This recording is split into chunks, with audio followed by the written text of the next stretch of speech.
তো বন্ধুরা, তোমরা সবাই কেমন আছো? আশা করি খুব ভালো আছো। তো আমি একটু খারাপ ছিলাম, মানে আমার শরীরটা একটু খারাপ ছিল বলে এতদিন তোমাদের সামনে আমি কিন্তু ভিডিও আনতে পারিনি। তো চলো তোমার সাথে কিছু ব্লাউজ আজকে আমি শেয়ার করি, যেগুলো আমি অনেক দিন আগেই বানিয়ে রেখেছিলাম, বাট আমার শরীরটা খারাপ ছিল বলে আমি তোমার সাথে শেয়ার করতে পারিনি এবং ভিডিও দিতে পারিনি। তো চলো আজকে তোমার সাথে সেটাই শেয়ার করি। এটা হচ্ছে প্রিন্সেস কাট, সামনে হোক, আর এটা এরকম হাতা করেছি, ছোটো হাতা সিম্পলের মধ্যে রেখেছি, পিছনটা চৌকো পিট করেছিলাম।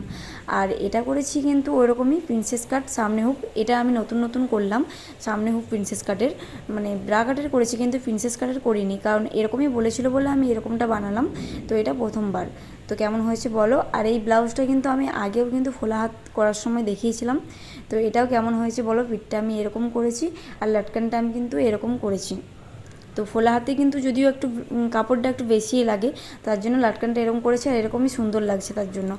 আর এটার এই পিসটা কাঞ্জিবরম সামথিং কিছু একটা হবে। তো খুব ভালো লাগছে কিন্তু কালারটা। আর এটা হচ্ছে জিমিচু শাড়ির ব্লাউজ। এটা কিন্তু সামনের পার্ট হয়তো, কিন্তু আমি কাপড়ে কোলাতে পারিনি, একদমই কম পিস ছিল বলে, 36 সাইজে ব্লাউজ আসবে না বলে আমি এরকম কিন্তু করেছি। আর যেরকম আমাকে লেসটা দিতে বলেছিল সেরকম কোমরে হাতে এইভাবে লেসটা দিয়েছি।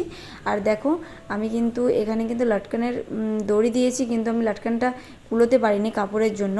তো যার ব্লাউজ তাকে বলেছি যে কিনে দুটো ছোটো ছোটো লাটকান লাগিয়ে নিতে, কারণ আমি কাপড়ের মধ্যে একদমই কুলোতে পারিনি। তো চলো টাটা বাই বাই, সবাই ভালো।